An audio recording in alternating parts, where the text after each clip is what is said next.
make sure we have time for our meeting. Let's go ahead and call a meeting to order. I think everybody's here. We'll get right into it. The first item is just approval of our minutes, so entertain a motion for that. I move that we approve the May 2021 minutes. Second. Okay. All in favor? Aye. All right. So now we can go into the 100 series, and I know, in past meetings, and I kind of throw it out to the group as to what they want to do. We've gone through pretty deliberately, page by page, and really hammered through it, which we can certainly do. The 100s are not the longest ones in there, so we could actually do that. Once we get to other ones, that may be a bit cumbersome. But if folks had specific things they wanted to look at, that may be the way to go. I did kind of go through it page by page myself rather quickly and put down a couple notes. Would that be the preferred method from everybody, is just kind of throw some stuff out there? Yeah, and just so you guys know, as we approach each of these series, from an internal team capacity, we would bring any suggested changes or revisions we have. So we'll look at those in advance of each P&G meeting, and if there's anything we have that we'd suggest, you're looking at further, or any suggested edits, like I said, then we would bring them, Changes to code and things like that. Right, exactly. All right, well, I only have a couple things on the 100s. One, and it could be scattered throughout the whole thing. I know that places, I think the first instance is on page 4. There's specifically calls out Laura and Eric on there, and how to contact them for different complaints and things like that, right?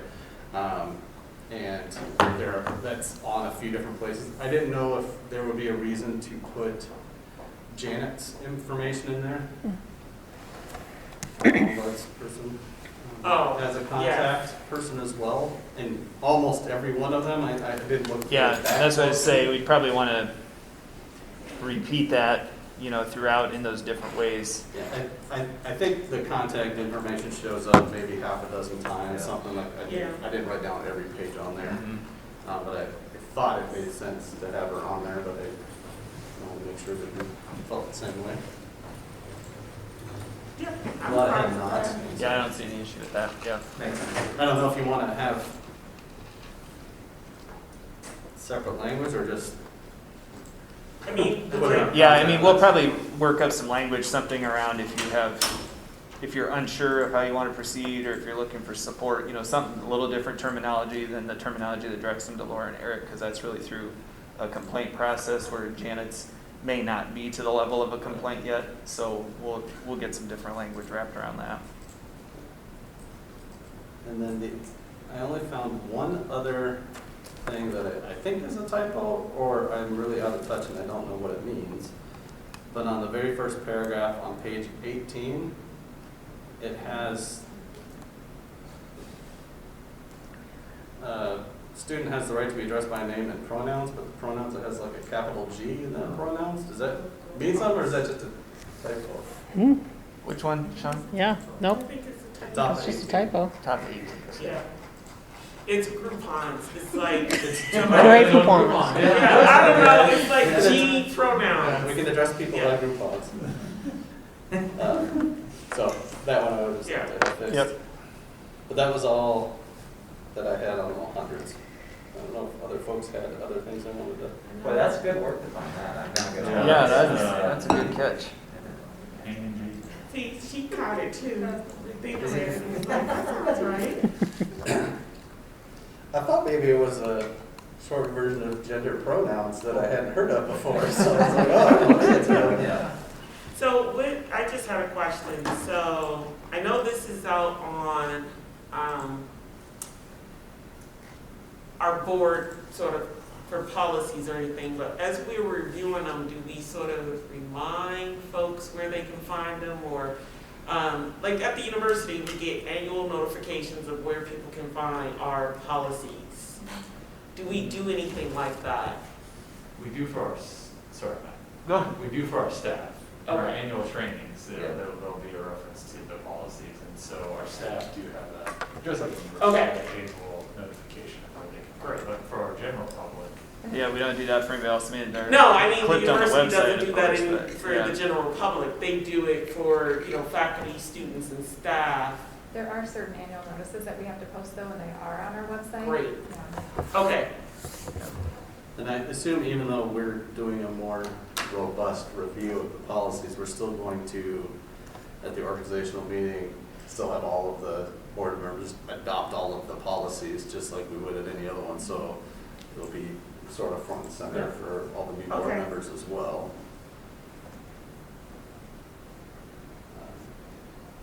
Yeah, I did my training on 400s. And you get the whole thing, I mean, it's all the 400 series, the whole thing. Yep. but no, that was the only question that triggered from the entire policy that I had. There's a lot of forms and stuff and sort of scattered throughout a couple of redundancies, right? Like the same form in a couple different places and stuff, so it makes it as long as it is, but this is one of our shorter policy groups. At a measly 57 pages. Yeah. Anything from the admin side of things that?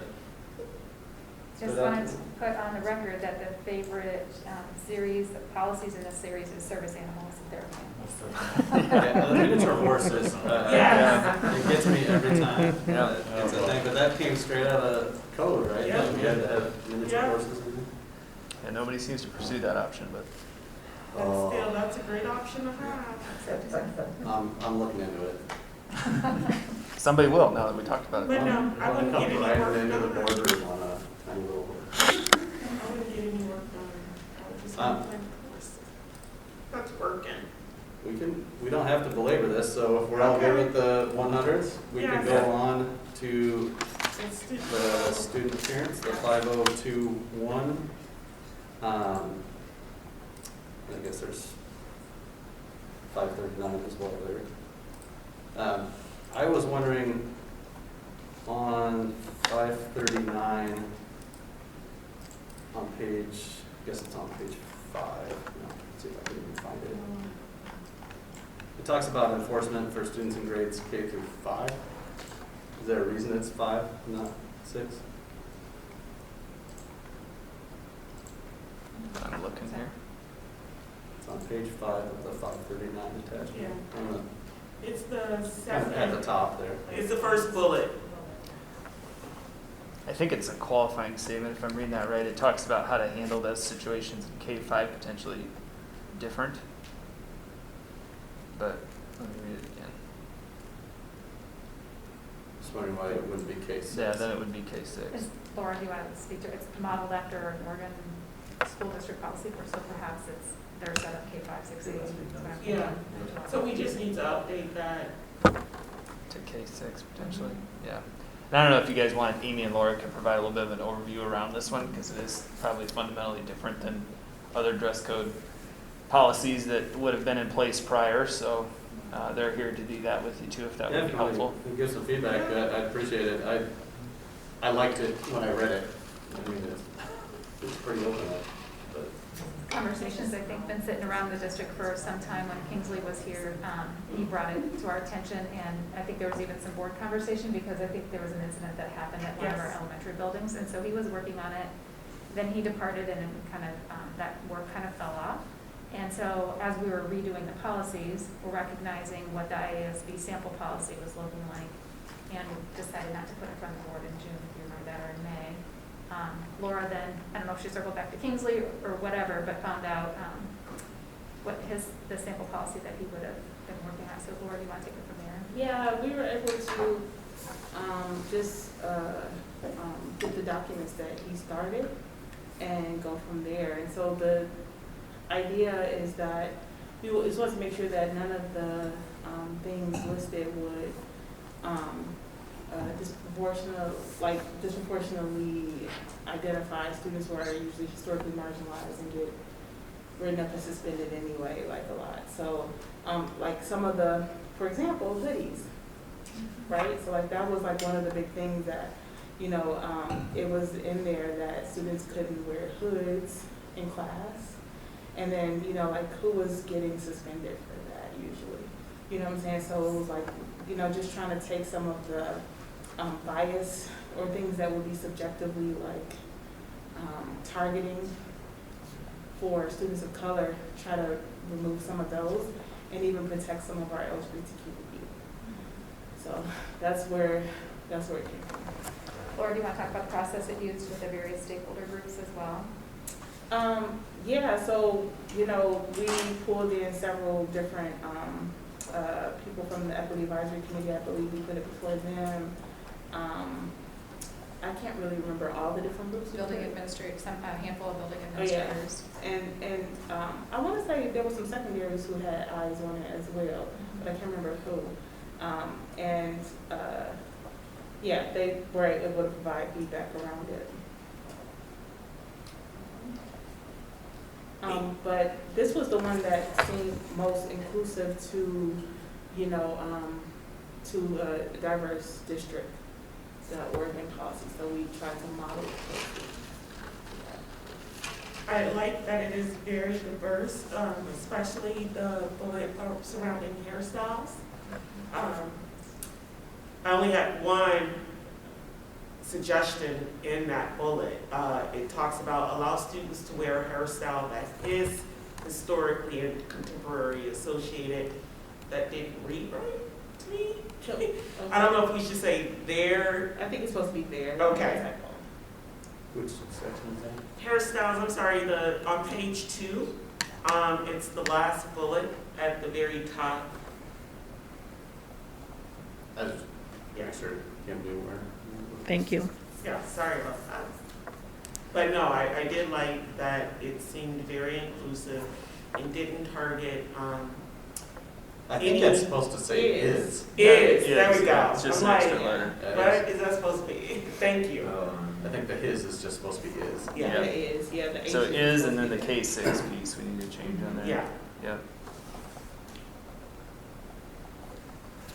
I guess since you're on that, it bothers me that there's a parenthesis on the front of it and not on the back. Yep, got to close. And I'm not sure what the little asterisk is there. Yeah, we might just need to give it one more read for any Yeah, kind of that's right. typos or anything. There's Well, probably, there's a couple of sites that we probably need to change on Yeah. page 4. Looks like they reference Seattle Public Schools policy, so I understand at the top, like, say what they're based on, but we probably have to set up a policy or. to anchor it to ours, yeah. It's file 744, and it talks about hate speech, but yeah, make it probably look at a couple of those pieces. So, I know this is a board policy. How would this then be translated into student handbooks? I'm just thinking for more Good question. conservative parents reading this, and there's just one on page 2, the very last item, the basic principles, certain body parts must be covered for all students. I can see, just based on feedback that we've gotten on a variety of things, some people may take offense to genitals, buttocks, and nipples being the language that we use. Don't know what else we would say. Yeah, I think that's part of it. I'm not sure what else you'd say either. And I think we probably want, you know, most of this, there may be some pieces we clean up not to include in student handbooks, but Okay. but I think probably being a little bit more explicit about it does clear up, you know, some of the subjectivity, you know, Yeah. pieces that we're trying to avoid as Okay. well. So I think we'll just probably have to work through those concerns as we get them. And it definitely goes in our student handbooks. I mean, that should provide the transparency right there. I guess, I think it's the proper words to use. I mean, kids will get a giggle out of it and parents will do whatever they're gonna do, but I mean, it's the right language. I agree. I just wanted to just make sure. The question I have, that's not a question I have, the question I could see coming from staff perhaps is, you know, when you kind of go through and it says students shouldn't be removed from the classroom just because of a dress code violation, and parents shouldn't be called to bring clothing, and you can't give them something else that's not theirs to cover up with. Like, the question will then arise, well, if they're in violation of it, then what? Right?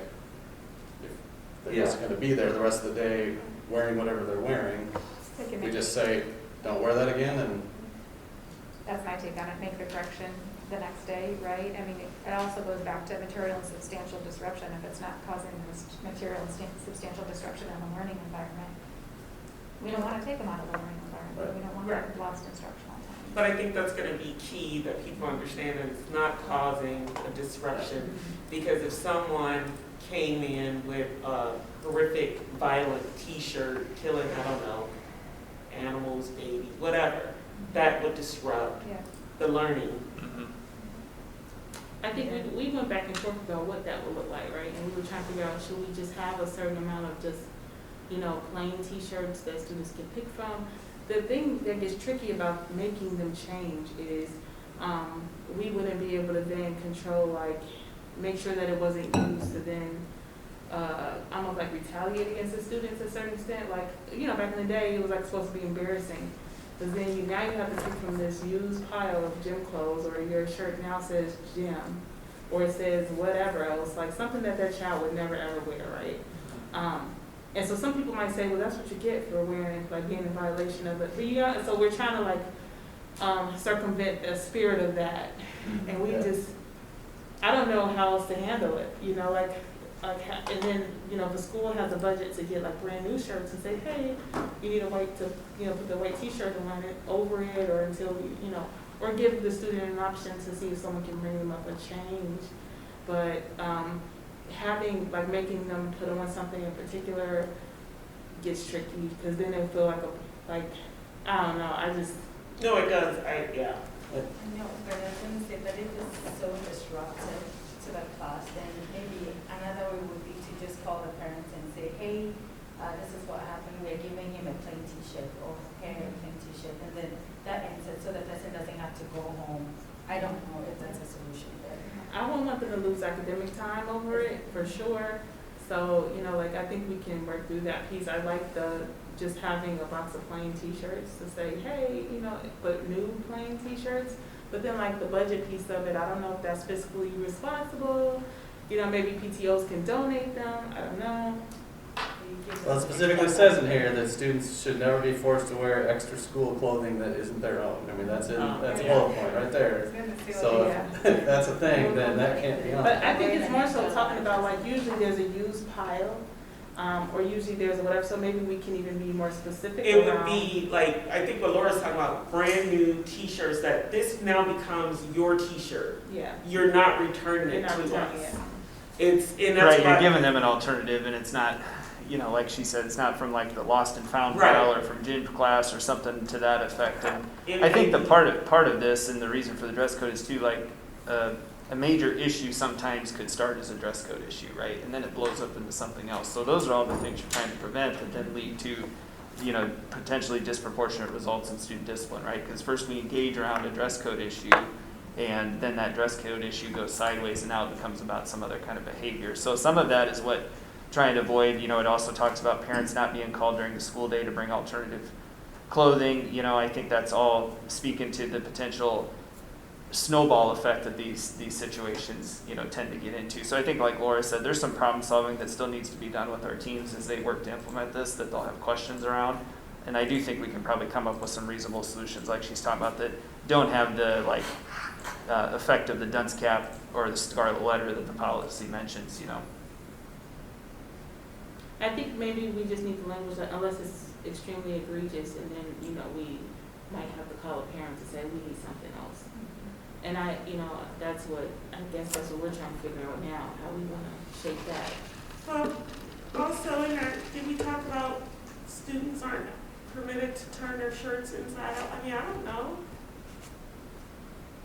Because then they still have on their shirt, but now it's just not seen if it's something offensive. Yeah, I just think it's so contextual, right? I mean, it might be, their shirt is way too, low, I mean, yeah. I just think it's so. We don't get many of the egregious statements. Yeah, It's that's not usually the issue. Really? We just, no. That's not a fact right now. Okay.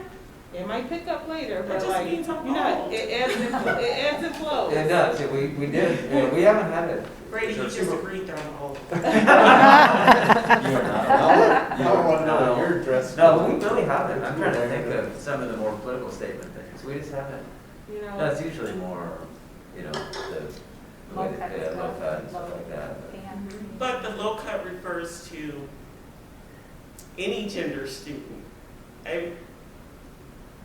Not usually, but it's. No, but I mean, with this Yeah. policy, Yeah, so if a male yeah. student put on a shirt that shows his cleavage, he would be asked to, Yeah. I mean, it works, but it's not targeting Right. Girls. girls. One gender, yeah.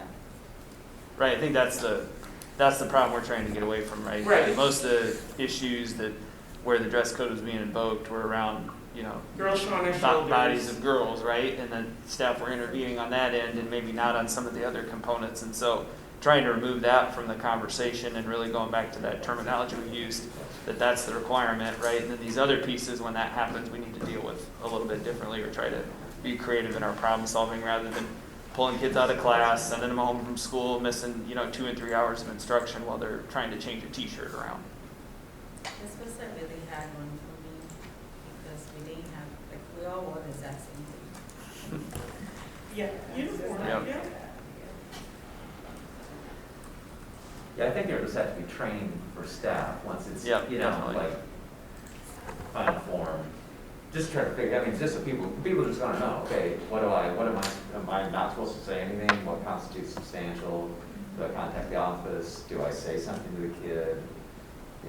I just think that's gonna be part of the training. Because it does have in there that it should be beyond, communicated beyond school handbook. So then that's just gonna be figuring out, your process. I think the big thing for us is to make sure you guys feel like we're at least on the right track. If we're on the right track, then we clean this up. Our practice has been kind of those 2 readings, at the meeting, and so we would put it on the next couple to be read through and everybody to be made aware of. And this one was just kind of out of sequence or needed to be out of sequence instead of waiting till we get to the 500 series to deal with them. So, I mean, if you feel like the spirit's in the right place, we'll have another opportunity if there's other questions that come up. It'll give us a chance to continue to work with our team on problem solving some of those components. Yeah, I think it's actually absolutely in the right place, and, just off the top of my head, I'm thinking like, let the student be involved in the choice, say, look, what you're wearing is causing a disruption, if it's to that point. You can either turn it inside out, or throw something else on if you got it, or if you have somebody at home that can bring you some, you can do that to like let them be part of that choice, and just be like, otherwise, you're being disruptive, so you'll have to leave, and, we don't want that to happen, so. I like that. And I think in the best case, that's how most of those work right now, right? It's just, again, when do we decide to step in and do something about the dress code? What does our policy inform us to do? And then making sure that, like Brady talked about, our staff has the training to make sure we're approaching those situations with sensitivity like that.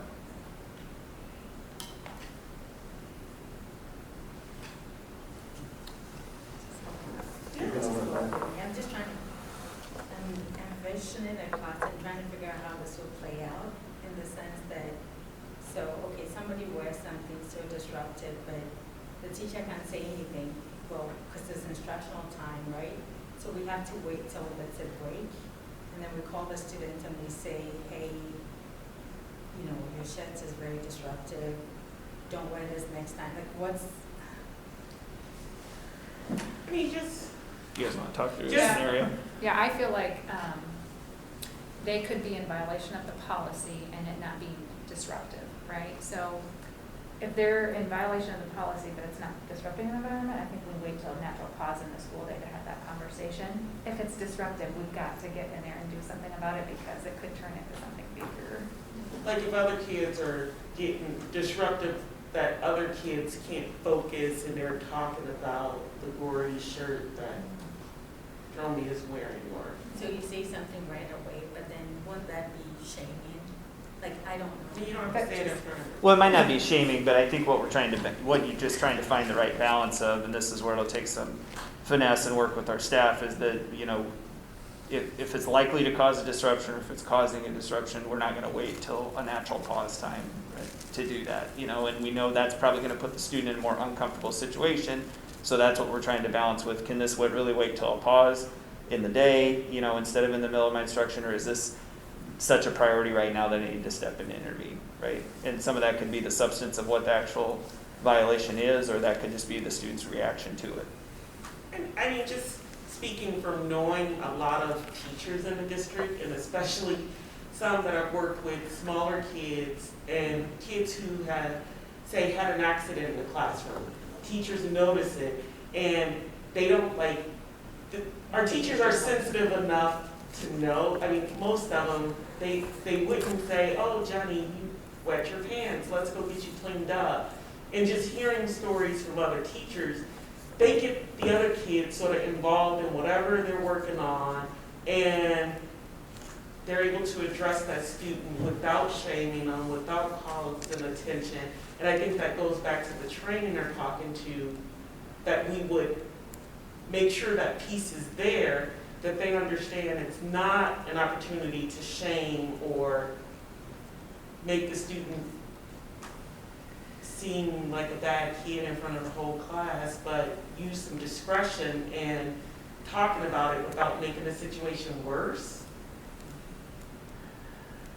And maybe that's just my... The one I see probably more in just the classrooms are the drug and alcohol references. Mm-hmm. And sometimes they're inadvertent. I mean, they've gone to a bar and grill and they bought a t-shirt, or they've gone on a family vacation and Or it has marijuana. it has marijuana. Weed.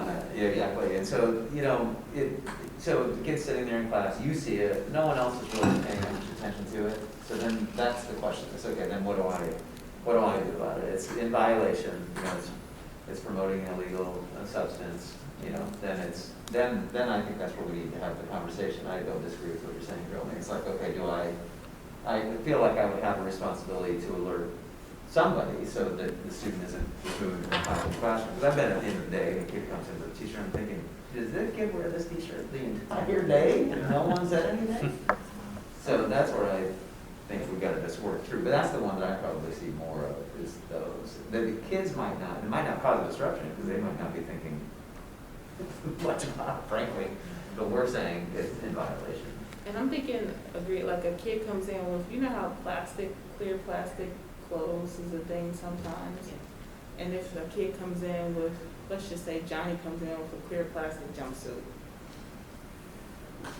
I can't ignore that. You know what I'm saying? Like, We're not waiting on that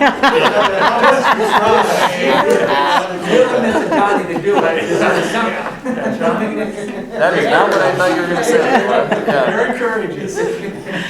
It's like that commercial with the guy who acts like he's like helping the older parents. Like, we all see it. Yeah. Some things you can't ignore, right? So like, I think it would be just training, maybe doing some scenarios with the staff so that they can be more confident in how to make that decision, and then how to say it in a body positive way, how to say it in ways that won't shame the student or make them feel embarrassed or outed in any way, shape, or form. But like, you know, some things like you can't unsee this. You can't, you know, like it would be a huge disruption to allow the students to stay here right now. Yep. Yeah, I would say, like our training, I mean, when we talk to teachers, or if I do, I just would say, I mean, if you're a male teacher, do not comment on what a female student's wearing. I mean, send that to the administrator, send it to whatever. That is just not an area to go into. I mean, yeah. So. But I think that's the point, is that there's all these different scenarios, so every violation is not created equal, and we have to be able to talk to our teachers and train them on these different pieces that, as we go through it. Because there are things that, no matter how much we want to treat the child with respect and dignity, that are a problem. I mean, it comes to school district says, I'm going to blow up the school. Yeah. Like, it doesn't, like, Yeah. that's a different problem that has to be addressed, and we can't wrap the solution in the dress code policy, so we have to work through the different things. Yeah. But it's a very good step in the right direction, Laura. Thank you for this Yeah, for work. sure. I mean, these are the conversations we need to be having on it. Yeah, I'm looking at the very brief 502.1, and it says that students will be wearing clothes in good repair, and I'm thinking of the jeans that I've seen kids buy, right, that have like 57 rips in them from right off the shelf, right? Yeah. In my head, I was like, well, that's not good repair, but that's how they wear them, and so I think Yeah.